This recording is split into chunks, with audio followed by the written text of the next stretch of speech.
La Barbe Bleue, Charles Perrault. Il était une fois un homme qui avait de belles maisons à la ville et à la campagne, de la vaisselle d'or et d'argent, des meubles en broderie et des carrosses tout dorés. Mais par malheur, cet homme avait la barbe bleue. Cela le rendait si laid et si terrible qu'il n'était ni femme ni fille qui ne s'enfuit devant lui. Une de ses voisines, dame de qualité, avait 2 filles parfaitement belles. Il lui en demanda une en mariage, en lui laissant le choix de celle qu'elle voudrait lui donner. Elles n'en voulaient point toutes 2, et se le renvoyèrent l'une et l'autre, ne pouvant se résoudre à prendre un homme qui eût la barbe bleue. Ce qui les dégoûtait encore, c'est qu'il avait déjà épousé plusieurs femmes, et qu'on ne savait ce que ces femmes étaient devenues.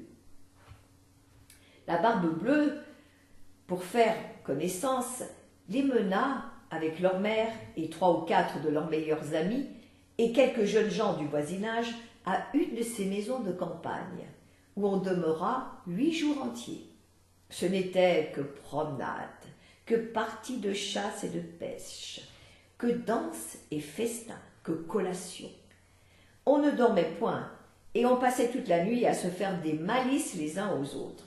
Enfin, tout alla si bien que la cadette commença à trouver que le maître du logis n'avait plus la barbe si bleue, et que c'était un fort honnête homme.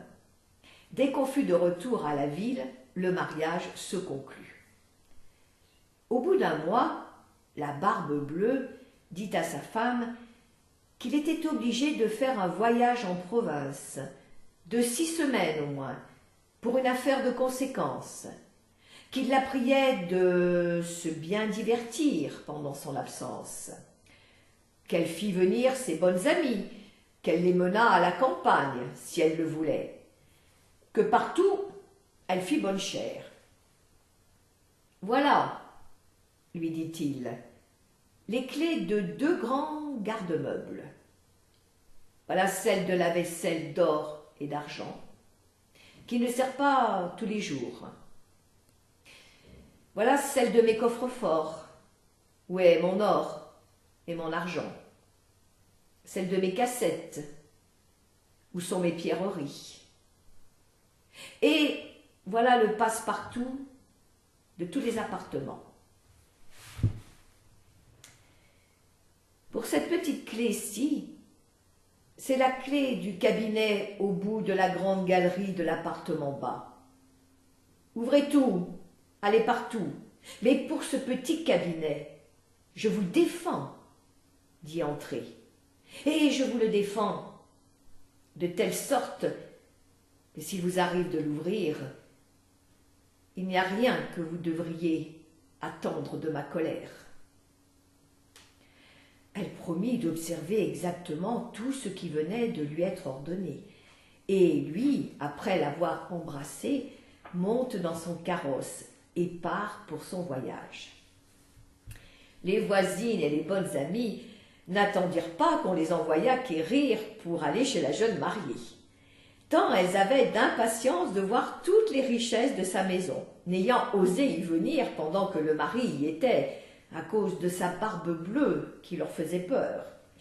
Les voilà aussitôt à parcourir les chambres, les cabinets, les garde-robes, toutes plus belles et plus riches les unes que les autres. Elles montèrent ensuite au garde-meubles, où elles ne pouvaient assez admirer le nombre et la beauté des tapisseries, des lits, des sofas, des cabinets, des guéridons, des tables et des miroirs, où l'on se voyait depuis les pieds jusqu'à la tête, et dont les bordures, les unes de glace, les autres d'argent, de vermeil doré, étaient les plus belles et les plus magnifiques qu'on eût jamais vues. Elles ne cessaient d'exagérer et d'envier le bonheur de leur ami, qui cependant ne se divertissait point à toutes ces richesses, à cause de l'impatience qu'elle avait d'aller ouvrir le cabinet de l'appartement bas. Elle fut si pressée de sa curiosité que sans considérer qu'il était malhonnête de quitter sa compagnie, elle descendit par un escalier dérobé, et avec tant de précipitation qu'elle pensa se rompre le cou 2 ou 3 fois. Étant arrivée à la porte du cabinet, elle s'y arrêta quelque temps, songeant à la défense que son mari lui avait faite, et considérant qu'il pourrait lui arriver malheur d'avoir été désobéissante. Mais la tentation était si forte qu'elle ne put la surmonter. Elle prit donc la petite clé et ouvrit, en tremblant, la porte du cabinet. D'abord, elle ne vit rien, parce que les fenêtres étaient fermées. Après quelques moments, elle commença à voir que le plancher était tout couvert de sang caillé, dans lequel se miraient les corps de plusieurs femmes mortes, attachées le long des murs. C'étaient toutes les femmes que la Barbe-Bleue avait épousées et qu'il avait égorgées l'une après l'autre. Elle pensa mourir de peur, et la clé du cabinet qu'elle venait de retirer de la serrure lui tomba de la main. Après avoir un peu repris ses sens, elle ramassa la clé, referma la porte et monta à sa chambre pour se remettre un peu. Mais elle n'en pouvait venir à bout, tant elle était émue. Ayant remarqué que la clé du cabinet était tachée de sang, elle l'essuya 2 ou 3 fois. Mais le sang ne s'en allait point. Elle eut beau la laver, et même la frotter avec du sable et avec du grès.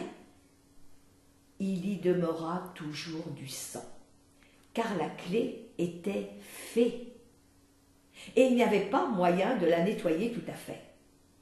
Quand on ôtait le sang d'un côté, il revenait de l'autre. La Barbe-Bleue revint de son voyage dès le soir même et dit qu'il avait reçu des lettres en chemin qui lui avaient appris que l'affaire pour laquelle il était parti venait d'être terminée à son avantage. Sa femme fit tout ce qu'elle put pour lui témoigner qu'elle était ravie de ce prompt retour. Le lendemain, il lui demanda les clés et elle lui les donna, mais d'une main si tremblante qu'il devina sans peine tout ce qui s'était passé.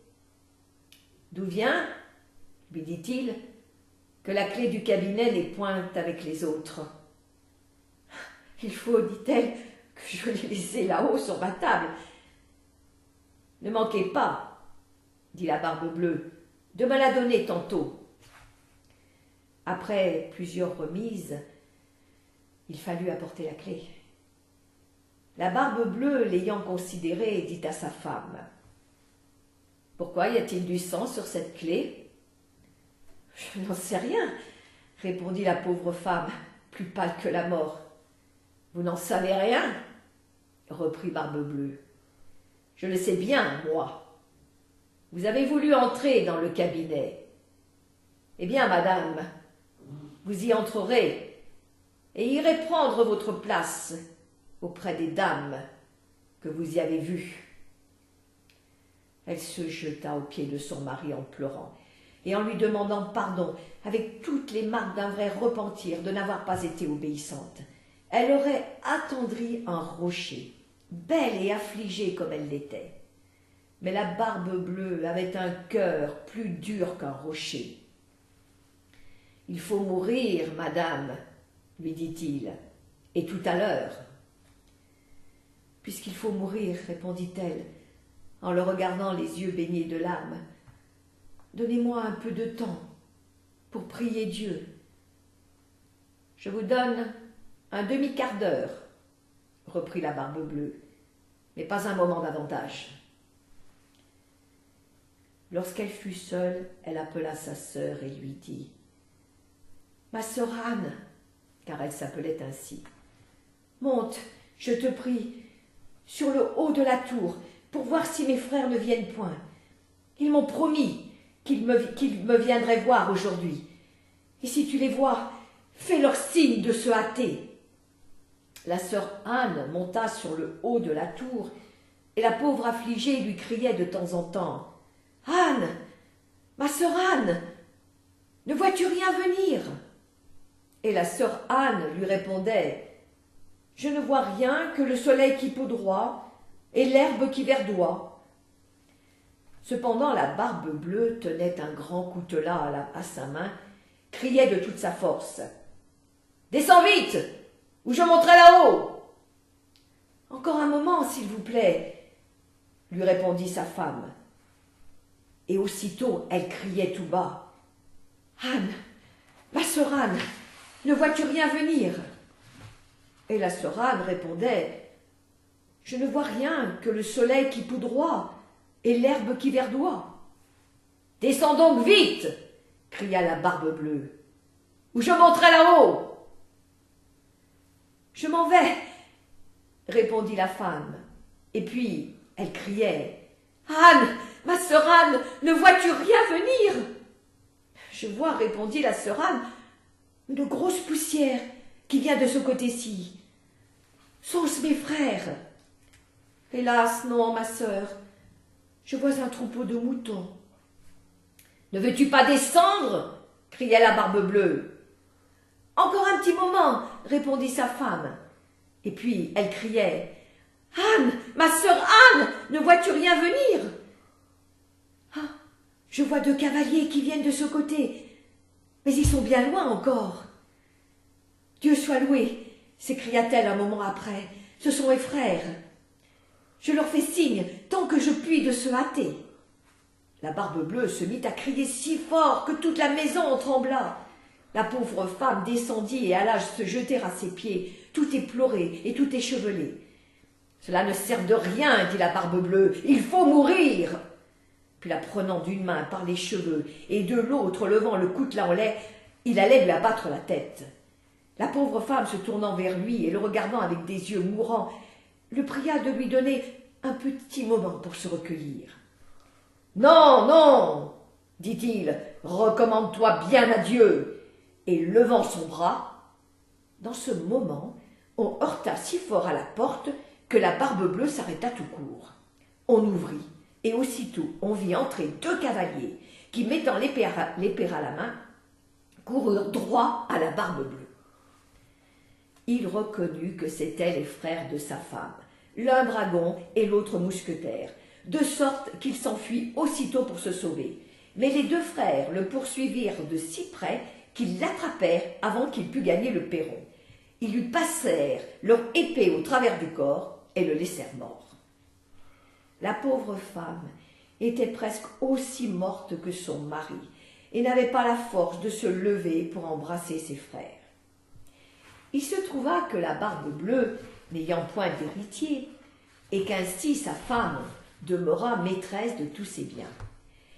Elle en employa une partie à marier sa jeune sœur, Anne, avec un jeune gentilhomme dont elle était aimée depuis longtemps, une autre partie à acheter des charges de capitaine à ses 2 frères, et le reste à se marier elle-même à un fort honnête homme qui lui fit oublier le mauvais temps qu'elle avait passé avec la Barbe-Bleue.